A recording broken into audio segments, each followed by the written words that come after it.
नमस्कार दोस्तों, मैं हूं गुलाब कुमार। ये हमारे परम मित्र अभिषेक पाठक और आज हम लोग बैठे हुए हैं कुछ विशेष मुद्दे पे टिप्पणी करने के लिए। तो हम लोग बात करना चाहेंगे स्नेक्स के बारे में, सांपों के बारे में, क्योंकि हम लोग सांपों से बहुत ज़्यादा मोहब्बत करते हैं। थोड़ा सत्ज्ञानी हैं, थोड़ा कुछ ज़्यादा ही इनके पास भर गया है सांपों के मतलब कुछ बात कहने के लिए। तो चलिए शुरू करते हैं हम लोग देरी ना करते हुए। तो आज हम पाठक जी से जानना चाहेंगे स्पेक्टिकल कोबरा के बारे में। जैसे हम लोग गांव देहात में जिसको हम लोग बोलते हैं नाग और गेहून वगैरह, सांपों के नाम से हम लोग जानते हैं। उस गेहून के बारे में और नाग के बारे में पूरा विस्तार तरीके से बताएंगे और इसमें डिफरेंसेस भी बताएंगे कि हम लोग जानना चाहेंगे कि नाग किसे कहते हैं और गेहून कैसे कहते हैं और इसमें अंतर क्या है और वह क्या वेनम छोड़ते हैं और इसके कितने प्रजाति होते हैं और हमारे इस इलाके में कौन कौन से प्रजाति पाए जाते हैं और भी प्रजाति किस किस स्थान पे पाए जाते हैं, उसका विशेष तरीके से उस विषय में बताएंगे पाठक जी। चलिए हम लोग शुरू करते हैं देर ना करते हुए। तो पाठक जी, सबसे पहले धन्यवाद भाव, आपने मुझे बुलाया और वीडियो में साथ में रखा, भागीदार किया इसका कि मैं सर पर कुछ विशेष बातें टिप्पणी कर सकूं। बिल्कुल। तो जैसा कि आपने कहा स्पेक्टिकल कोबरा, नाग या गेहूमन सांप, तो अगर इसकी बात करें तो आपने कुछ देर पहले अभी हमारी बातचीत हो रही थी तो भाव ने बताया था कि गांव में कुछ लोग जो है सो नाग और गेहूमन को अलग समझते हैं। तो दोनों एक ही हैं, कोई अलग वो नहीं है। गेहूमन इन द सेंस कि उसका कलर वैसा होता है इसलिए लोग उसे गेहूमन कहते हैं, और नाग चूंकि काले कलर का दिखते हैं, ब्लैक कलर का देखते हैं, तो उसे लोग नाग समझ लेते हैं, जबकि वो दोनों एक ही हैं। इसका जूलॉजिकल नेम या साइंटिफिक नेम या बायोलॉजिकल नेम अगर बोले तो नाजा नाजा है।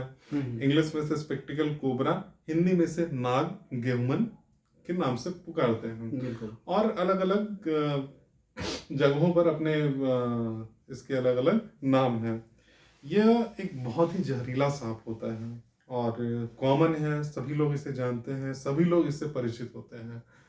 बहुत कम ही लोग ऐसे मिलेंगे आपको जो इससे अपरिचित हैं, वरना देश भर में, दुनिया भर में सब लोग कोबरा से परिचित हैं। कोबरा की कई प्रजातियां होती हैं, कई भारत में पाई जाती हैं, कई अलग अलग देशों में पाई जाती हैं। दुनिया के हर एक कोने में जो है सो कोबरा पाया जाता है और अलग अलग जगह पे अलग अलग तरह के अलग अलग एनवायरनमेंट के अनुरूप उसका पैटर्न होता है। जैसे यहाँ पे आप अगर इंडिया की बात करें, झारखंड की बात करें, ऐसे ऑल ओवर इंडिया की बात करें, तो अगर आप जम्मू एंड कश्मीर, ठंडे प्रदेशों को, हिमाचल को छोड़ करके अगर आप नीचे आते हैं, दिल्ली, एनसीआर, गुजरात, झारखंड, बंगाल, बिहार, उड़ीसा या नीचे केरल, कर्नाटक, हर जगह आपको जो है सो स्पेक्टिकल कोबरा देखने को मिलेगा।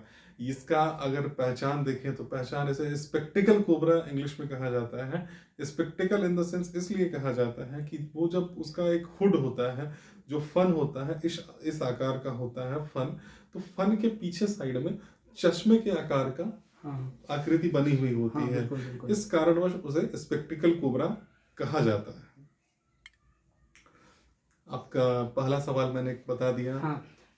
सेकंड सवाल मेरा यह रह गया कि जब बताएं कि प्रजाति इसका पाया जाता है तो कुछ मतलब ऐसी भी प्रजाति हैं, मतलब इस नाग का, स्पेक्टिकल कोबरा का या कोबरा का, कि हमारे यहाँ और भी तरह के मतलब कोबराएं मतलब कि देखने को मिलता है कोबरा साहब जी। तो जो भिन्न भिन्न प्रकार के हैं उसके बारे में भी बता देंगे तो ज़्यादा ठीक रहेगा, क्योंकि जानकारी होना बहुत जरूरी होता है। बाकी तो हम लोग पढ़ेंगे विशेष करके स्पेक्टिकल कोबरा के बारे में हम लोग मतलब कि डिस्कस करेंगे, क्योंकि ज़्यादातर हम लोग को देखने को मिलता है मतलब अपने झारखंड में स्पेक्टिकल कोबरा है। स्पेक्टिकल कोबरा और कुछ और भी दो चार कोबरा है जो हमारे यहाँ झारखंड में देखने को मिलता है, लेकिन ज्यादातर स्पेक्टिकल कोबरा ही नजर आता है। स्पेक्टिकल कोबरा के साथ आपको मोनोसिलेट कोबरा, जिसे चंद्रनाग कहा जाता है, उसके हुड के फन के पीछे जो है सो चांद के आकार आकृति बनी होती है, इसलिए उसे चंद्रनाग कहा जाता है।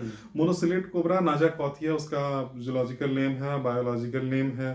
वो आपका झारखंड, बिहार, बंगाल, उड़ीसा, इस एरिया में, उड़ीसा में खास करके भद्रक, ये सब एरिया में काफी ज्यादा मोनोसिलेट कोबरा, चंद्रनाग पाया जाता है। और अगर इंडिया की बात करें तो एक अंडमान कोबरा है जो सिर्फ अंडमान एंड निकोबार आइलैंड पे पाया जाता है, जिसका जूलॉजिकल नेम नाजा सैजिटिफेरा होता है।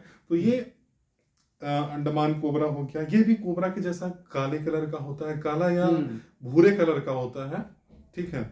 इसके भी सर के पीछे देखें तो मोनोसिलेट कोबरा वाला ही पैटर्न बना होता है, चांद बिल्कुल। के आकार का। अगर आप देखेंगे, अगर आप सर्च करें तो आपको मिलेगा।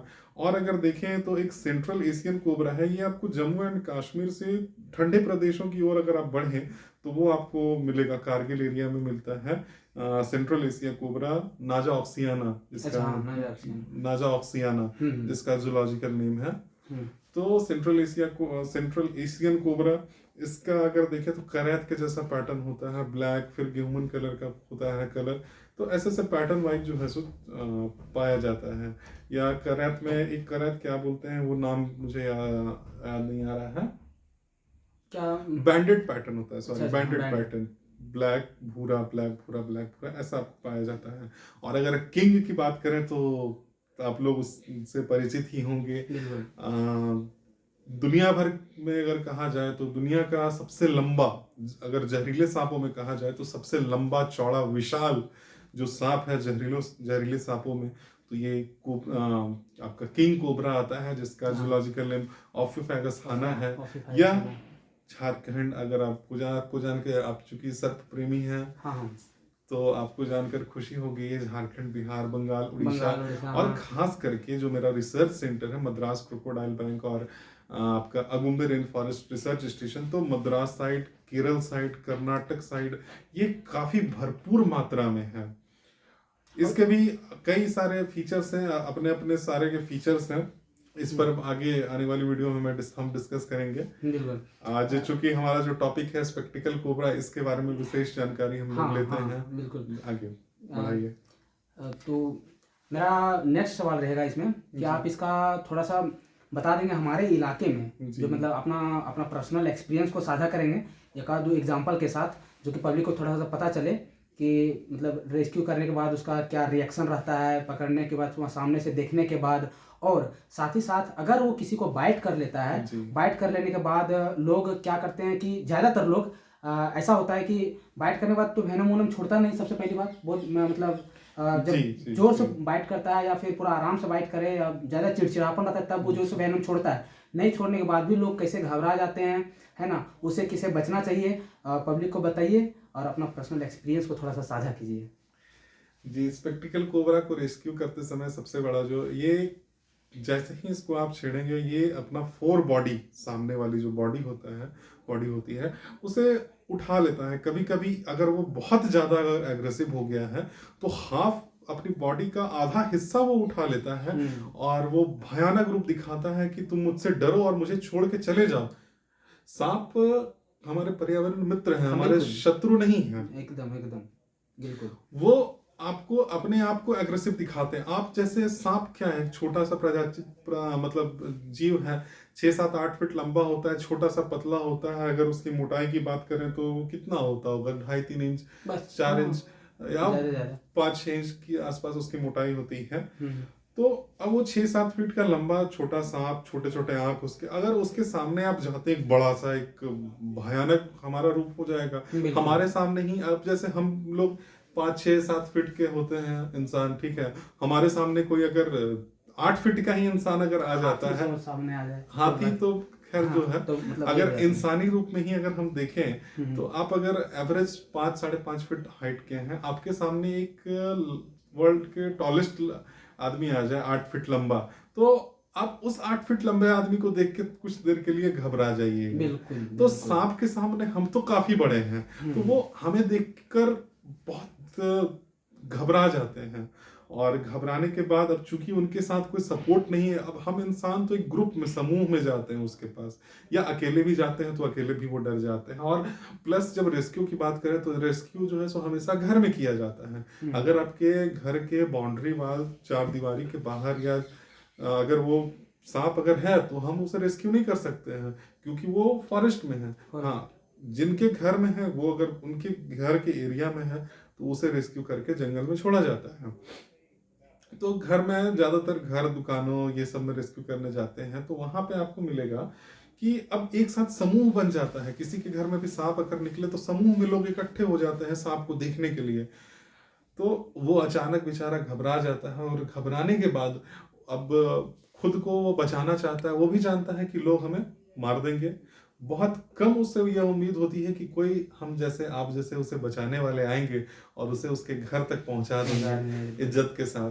तो उसकी जो मानसिकता रहती है तो वो यही रहती है कि लोग हमें मारने आए हैं। उस परिस्थिति में वो अपने आप को बचाने के लिए अपना एक विकराल रूप धारण करता है, जिससे वो डराता है, जिससे लोग डरें। उसका मोटो यही है कि लोग मुझसे डरें। ठीक है, उसकी सोच यही है कि लोग मुझसे डरें, डर के मुझे छोड़ के चले जाएं। और इसी में वो भयानक रूप रहता है। अब अगर उसकी बाइट की बात करें तो वो उसमें न्यूरोटॉक्सिन वेनम पाया जाता है। न्यूरोटॉक्सिन इन द सेंस जो नर्व्स को डिस्ट्रॉय करे, जी नर्व्स बिल्कुल। को हानि पहुंचाए। बिल्कुल। भारी मात्रा में न्यूरोटॉक्सिन वेनम वो रिलीज करता है अपने फैंग्स के द्वारा। फैंग्स उसके जो जहरीले दंत होते हैं उसे फैंग्स कहते हैं। तो उन फैंग्स के द्वारा वो न्यूरोटॉक्सिन वेनम को रिलीज करता है। रिलीज करने के बाद वो आपके पूरे नर्वस सिस्टम को अफेक्ट करता है। डैमेज करना स्टार्ट कर देते हैं। जी, हाँ ठीक है हार्ट बोलिए। रेट स्लो करेगा आपका। हम्म। अब अगर इंडिया की बात करें तो अगर सबसे ज्यादा बाइट करने वाला देखें जहरीले सांपों में तो यही कोबरा, स्पेक्टिकल कोबरा ही है। हालांकि बहुत कम प्रतिशत में वो फैटल होता है, वह हानिकारक होता है, वो ज्यादातर ड्राई बाइट करता है। उसके पास भी बहुत कम अमाउंट ऑफ वेनम होता है। वो वेनम आपके बस उसके दुश्मनों के लिए नहीं है, वो वेनम उसके डाइजेशन में फैसिलिटेट करता है, उसके डाइजेशन में मदद करता है।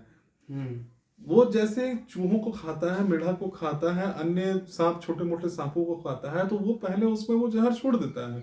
वो एक तरह का उसका डाइजेस्टिव एंजाइम है। वो भी नहीं चाहता है कि मैं अपना जहर किसी दूसरे फालतू में वेस्ट करूं। बिल्कुल वो बिल्कुल। नहीं चाहता है।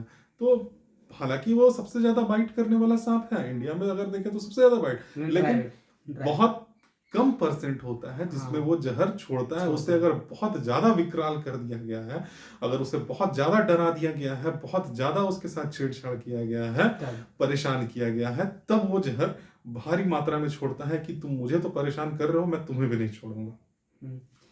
भाव क्या होता है ना कि गांव में लोग स्नेक्स बाइट करता है तो झाड़ू फूक मतलब झाड़ फूक ओझा गुनी सब जो है ना सिस्टम बहुत ज़बरदस्त प्रचलित है गांव देहात में। तो उन लोगों को आप बताइए कि आखिर वो झाड़ फूक से भी शांत हो जाता था या ठीक हो जाता था, ऐसा उन लोगों का मानना है।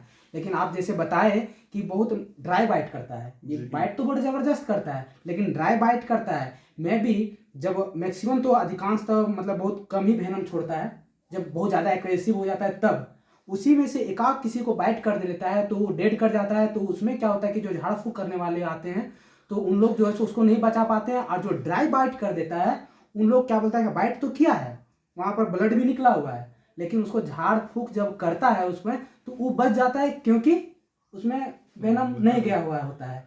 लेकिन वहाँ पर उसका मतलब वहाँ प्लस पॉइंट बन जाता है गाँव देहात में कि इन लोग बचा लिया। जबकि आप बताएं कि ड्राई बाइट करता है, ड्राई बाइट करने के उपरांत ही लोग आते हैं तो उन लोग बचा लेते हैं उसको क्योंकि ड्राई बाइट रहता है। तो आप उन लोगों को क्या बताना चाहेंगे उस समाज में कि आप लोग उस पर मतलब इस अंधविश्वास पे किस प्रकार से मतलब इसको मतलब क्या बोलते हैं कि छोड़ सकते हैं आप लोग? आप थोड़ा सा मतलब टाउन की ओर भागिए, आपके पास उचित इलाज है क्या, डायग्नोसिस है इसका, पूरा अच्छा तरह से बताइए ताकि समाज में पहुंचे और फैले इस बात ये बात। जी भाव, प्रश्न का उत्तर तो आपने ही दे दिया। और अगर इसमें बात करें तो टाउन भी आपको ज्यादा, अधिकांश में आपको टाउन आने की भी जरूरत नहीं है। आपके गांव गांव में कम्युनिटी हेल्थ केयर, ठीक है, बिल्कुल पीएचसी, सीएचसी ये उपलब्ध है। वहां पे एंटीवेनम की व्यवस्था होती है। और ये जो ड्राई बाइट है और वेट बाइट है या जिसमें जहर छोड़ा जाता है, अगर इसके डिफरेंसेस की बात करें तो आप ये देख सकते हैं कि दोनों में पंक्चर तो होगा ही, आपके स्किन को वो इन्वेड करेगा ही, लेकिन जो ड्राई बाइट होगा उसके भी कुछ लक्षण हैं और वेट बाइट के भी कुछ लक्षण हैं। अगर आपको एक छोटी सी चींटी या मच्छर भी काटे तो आप देखते हैं कि स्किन के ऊपर एक अगर मच्छर काटा है तो मच्छर काटने के बाद अगर मच्छर चला जाता है तो वो एरिया लाल हो जाता है, रेड हो जाता है। हमारा बॉडी का इम्यून सिस्टम उसको रेसिस्ट करता है, बाहर भगाने की कोशिश करता है, इसलिए उस लोकल एरिया को स्वेल कर देता है, वहां सूजन हो जाएगा, लाल हो जाएगा। ये आपको लक्षण देखने को मिल सकते हैं। वही ड्राई बाइट में ऐसा आपको नहीं देखने को मिलेगा। हल्का फुल्का वहां पे एरिया, अगर कोई इसमें बैक्टीरिया वगैरह होगा तो थोड़ा मोड़ा, लेकिन अगर जहर उसने छोड़ा है तो वो पूरा एरिया लाल, एक अलग ही रूप उसका होगा उस एरिया का। वही जो ओझागुनी के चक्कर में, जो आपने बोला कि ओझागुनी के चक्कर में लोग पढ़ते हैं, तो उसमें वो लोग उसी चीज को पहचानते हैं, उसी चीज को देख करके, उसी लक्षण को देख करके पहचानते हैं, उसी साइन को देख करके पहचानते हैं कि क्या ये ड्राई बाइट है या वेट बाइट है। मतलब उन लोगों को पता चल जाता है जी, पहले। वो पता चल जाता है। अच्छा अच्छा अच्छा। और अगर ड्राई बाइट हुआ तो वो उसे संभालते हैं, नहीं तो बोलेंगे कि भाई ये बहुत जहरीला सांप है, इसके पीछे कोई बहुत जादू टोना किया हुआ है, हमसे ना संभलेगा, हमसे बड़े ओझा के पास ले जाओ, वो इसका इलाज करेंगे। और एक ओझा से दूसरे ओझा तक ले जाते वो इंसान दम तोड़ देता है, क्योंकि उस ओझा को भी पता है कि ये बहुत ज्यादा जहरीला है, बहुत ज्यादा जहर इसमें छोड़ा गया है। वो बस एक ओझा से दूसरे जो ओझा को ट्रांसफर करता है, रिफर करता है, और उसी ले जाने के दौरान उस इंसान की मृत्यु हो जाती है। तो भाव इसमें क्या होता है, मतलब जान सकते हैं हम कि जब ड्राई बाइट भी रहे तभी हम लोगों को डॉक्टर से कंसल्ट करवाना चाहिए। जी बिल्कुल, बिल्कुल, आप क्योंकि डॉक्टर के पास जाएं, क्योंकि सिर्फ उसी लक्षण को देखकर नहीं कहा जा सकता है। जैसा मैंने अभी बताया कि उसके दांत में हो सकता है, मुंह में कोई बैक्टीरिया हो, हाँ। तो वो टोटल इन्फेक्शन आपका हॉस्पिटल में कैलकुलेट होगा, वहां पर आपको उस हिसाब से एंटीबायोटिक्स या एंटीवेनम आपको दिया जाएगा। और इस पे मैं एक बात कहना चाहूंगा, एंटीवेनम आपके उपलब्ध हैं। अच्छा, आप अगला सवाल कीजिए, मैं जरा भूल गया। मेरा नेक्स्ट सवाल यही रहेगा कि अगर बाइट सपोज किसी को मतलब पूरा अच्छा तरह से बाइट कर लिया जाए, मतलब पूरा वेनम मतलब साक्षात पता चल जाए, तो उसको मतलब कि सर्वप्रथम क्या करना चाहिए? अगर वेनम सर, जी हाँ, यही बात मैं कहना चाह रहा था। हाँ, सर्वप्रथम क्या करना चाहिए? गांव में लोग मतलब क्या करेंगे सबसे पहले अगर बाइट कर लिया तो? फर्स्ट एड जो आप कर सकते हैं, प्राथमिक उपचार एज अ ह्यूमन बीइंग आप जो दे सकते हैं, तो आप या जिसे बाइट हुआ है उसे क्या करना चाहिए, उन लोगों के लिए संदेश है। स्नेक बाइट के बाद आप अपने उस एरिया को ज़्यादा हिलाए ना, हाथ को शेक ना करें, पैर में काटा है तो ज़्यादा उसमें मूवमेंट ना करें उसे। अब लोग क्या करते हैं कि जैसे अगर हाथ में काटा, पैर में काटा, तो उस एरिया को बहुत टाइट करके बांध देते हैं, तो वो गलती ना करें। उसमें आप क्या करें, हॉस्पिटल ले जाने के क्रम में एक डंडा लें, ठीक है, एक डंडा लें, सीधा डंडा, रॉड जैसा डंडा लें, और हाथ को सीधे करके बांध दें, जिससे हाथ की मूवमेंट नहीं होगी, और मूवमेंट नहीं होगी तो ब्लड का फ्लो धीरे धीरे जाएगा, और उस एरिया को एकदम शांत रखें, हार्ट के नीचे ले जाएं, तो जिससे क्या होगा कि ब्लड का फ्लो धीमा होगा उस एरिया का, और कम वो अफेक्ट कर पाएगा, कम वो हमारे बॉडी में जो है सो सराउंड कर पाएगा, कम हो पाएगा, जिससे कि हानि कम होगी। और हॉस्पिटल जाने के बाद तो एंटीवेनम लगना ही है, वो जहर उस जहर को काटेगा।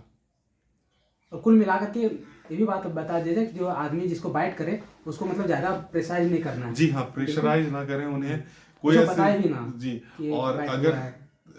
इंसानों को बचाने के लिए भी है कि अगर उसे जहरीला सांप भी काटा है तो भी आप उसे आश्वासन दे सकते हैं कि अरे ये कोई बहुत बड़ा सांप नहीं है। आप उसे ये आश्वासन दे सकते हैं कि अरे ये तो ड्राई बाइट है, ये आपको बिना जहर वाला सांप काटा है, बस हॉस्पिटल जाना है, आपका एक बार कंफर्म हो जाएगा और कुछ होना नहीं है, कोई बहुत बड़ा मसला नहीं हुआ है, आप शांत रहें। तो शांत करने से क्या होगा कि हार्ट रेट जो है सो नॉर्मल रहेगा, और धड़कन धीमी रहेगी, हाइपर नहीं होगी, तो उसके संक्रमण का जो परसेंटेज है वो कम होगा, बहुत ज्यादा एरिया में नहीं फैलेगा। अब हम लोग तो अभी तक इतना जान लिए कि सांप से हम लोगों को इतना हानि होता है, मतलब इतना हम लोग इसको नेगेटिव की ओर धकेल दिए कि हम लोग नुकसान ही नुकसान देख रहे हैं। लेकिन हम लोग जैसे सर्प प्रेमी मानते हैं कि सांप हम लोगों के लिए बहुत ज्यादा उपयोगी है, जरूरी है, हमारे मतलब इन्वायरमेंट के लिए भी।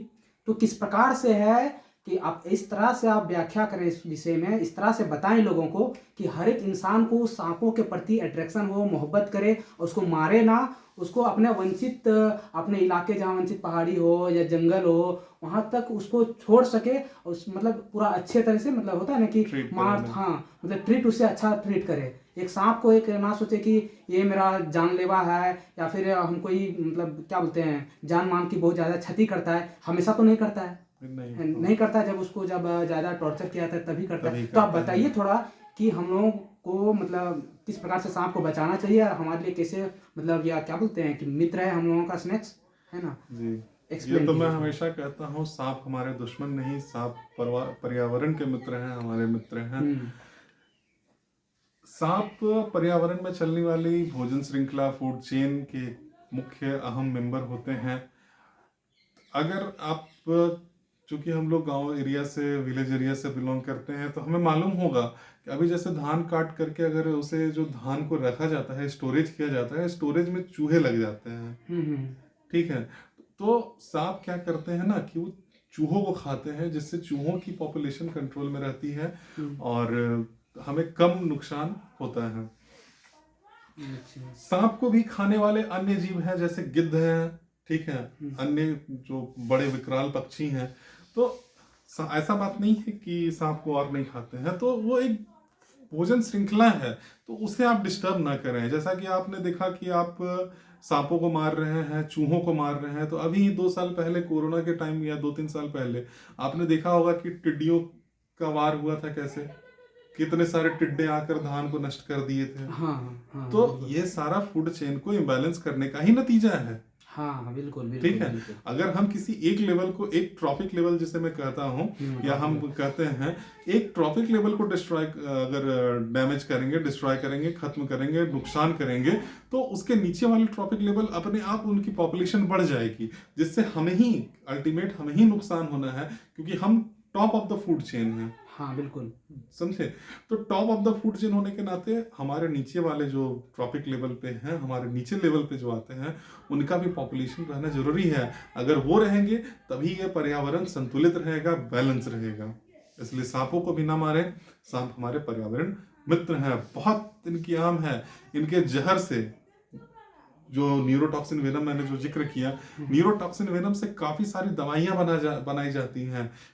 हार्ट की दवाइयां बनती हैं, पैरालिसिस की दवाइयां बनती हैं। न्यूरोटॉक्सिन का काम है पैरालिसिस करना, और साथ ही साथ पैरालिसिस के लिए दवाइयां भी बनती है, काफी सारी दवाइयां इससे बनती है, मेडिकल इंपॉर्टेंस बहुत ज्यादा है। इसलिए ये कोबरा, रसेल वाइपर, सॉस्केल वाइपर और करेंट, इन चारों को इंडिया के 4 बिग मेडिकली इंपॉर्टेंट स्नेक कहा जाता है। तो आप समझ सकते हैं क्या अहम भूमिका निभाता है। तो इतना जानने के बाद हम लोगों को अब तो पता चल गया कि स्नैक्स हमारे लिए कितना इंपॉर्टेंट है, बहुत ज़्यादा इंपॉर्टेंट है। अब हमें इसलिए स्नैक्स को बचाना चाहिए, ज़रूरी है हमारे अपने मतलब इन्वायरमेंट के लिए भी और हमारे लिए भी, क्योंकि बहुत सारे जब मेडिकल फील्ड में भी इसका मतलब उपयोग है, तो हमें इसका मतलब इसको बचाना हमारा परम कर्तव्य है और हमें बचाना चाहिए, हमारे इको फ्रेंड भी है। तो अब मैं थोड़ा सा एक अब इसके लास्ट में नेचुरल हिस्ट्री और इसके बिहेवियर के बारे में अगर बता दूं। ठीक है। डिस्क्रिप्शन तो इसका दे दिया कि चश्मे के आकार का पीछे मार्किंग होता है, इसलिए इसे स्पेक्टिकल कहते हैं। अगर इसकी छोटी मोटी कॉमन जानकारी जो अगर मैं बताऊं, तो ये दिन और रात दोनों में एक्टिव रहता है। एक शॉर्ट में बताना चाहता हूँ, दिन और रात में दोनों में एक्टिव रहता है। एक कॉमन सांप है, हर जगह पाया जाने वाला सांप है। एक अच्छा तैराक भी है, गुड स्विमर। अच्छा, स्विम करता है? जी, स्विम करता है, अच्छा तैराक है।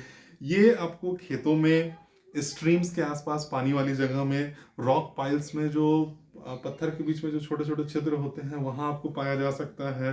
पेड़ों पे पाया जा सकता है, ग्रीनरी जैसे अभी ग्रीन स्टोर करते हैं हम लोग, स्टोरेज का काम करते हैं, वहां पाया जाता है। चूहों को खाने के लिए चूहों का पीछा ही करता है और उनके जगह पे पाया जाता है। साथ ही साथ ग्रेन शॉप में भी वही चूहों के पीछे वो आता है। ग्रेन हालांकि इसे धान वान खाना होता नहीं है, इसका जो मेन खाना है वो चूहा ही है, तो ग्रेन शॉप में आता है। साथ ही साथ इसे आप चूहों के बिल और दीमकों के बिल या चींटियों के बिल में भी पा सकते हैं। ये चूहों को खाता है, रोडेंट्स को खाता है, जो मैमल्स में रोडेंसिया जो क्लास सब ऑर्डर जो रोडेंट्स जो होते हैं, तो उसमें उनको खाता है, टोड्स को खाता है, फ्रॉग को खाता है, पक्षियों को खाता है, मैमल्स को खाता है, चूहे भी एक मैमल है, खरगोश भी मैमल है, इनको खाता है। ये लगभग 12 से 30 अंडे देता है मार्च से जुलाई के बीच में, और 60 दिन इसका हैचिंग पीरियड रहता है, लगभग 60 दिन, 45 से 60 दिन। और इस जो फीमेल कोबरा होती हैं वो अंडे के साथ ही रहती हैं जब तक वो हैच ना हो जाए, अंडे से नए कोबरा के बच्चे बाहर ना आ जाएं। और जनरली शाय होते हैं, शांति होते हैं, लेकिन जब इन्हें, जैसा मैंने बताया कि छेड़ा जाए, अगर इन्हें टॉर्चर किया जाए, डिस्टर्ब किया जाए, तो ये अपने फोर बॉडी को उठा करके आपको डराते हैं, हिस करेंगे, और ज्यादा डिस्टर्ब करने के बाद वो हिस करते हैं, एक फुफकारते हैं, फुफकारना जिसे कहा जाता है, और स्ट्राइक करते हैं फोर्सफुली, बहुत तेज गति से स्ट्राइक करते हैं, इस प्रकार, और भी ज्यादा स्पीड होता है उनका।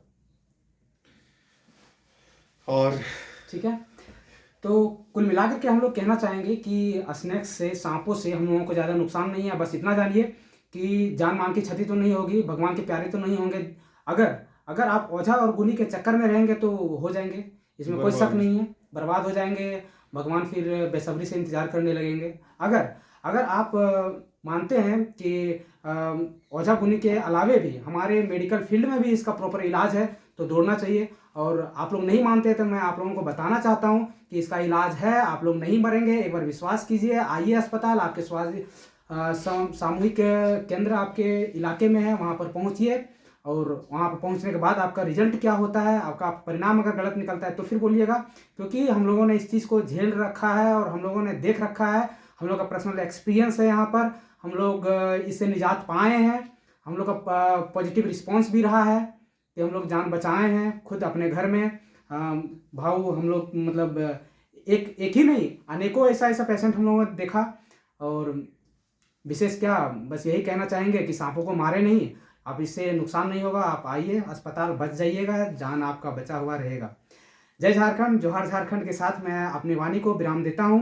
जोहार, धन्यवाद। धन्यवाद मित्रों।